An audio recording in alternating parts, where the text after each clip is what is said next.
Story time! So guys, I want to share lang. Ang nangyari kasi ito sa akin way back 2010 pa, nung nag-MRT pa ako, dyan sa may ang work ko dati, dyan sa may TP, sa may Shaw, yung Greenfield District. So bumababa ako ng Shaw Boulevard.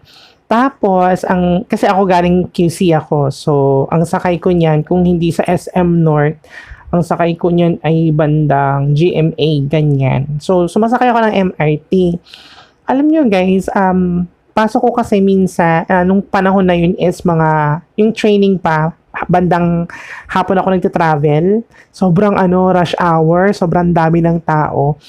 Naranasan mo na ba yung minsan, may mararamdaman ka na lang, kunwari ako nakatalikod, di ba? Nakahawak, ganyan, tas siksikan. So, kiber lang, tas yung bag ko nasa harapan ko, syempre.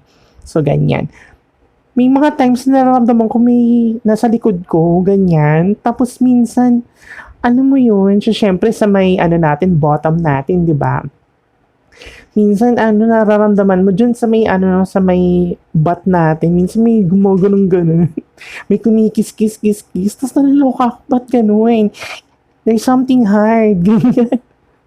Tapos, nawindang pa ako one time, ewan ko ba, nadadalas sa akin mangyari yun, day. Naranasan nyo na ba yan? Yung parang nababastos ka. So, syempre ako hindi na lang din ako tumitingin. Tapos minsan umuusog na lang ako. Kaso nga lang, unfortunately, hindi ka makakausog sa sobrang siksikan. So, walang choice. So, talagang gaganyan pa talaga siya minsan.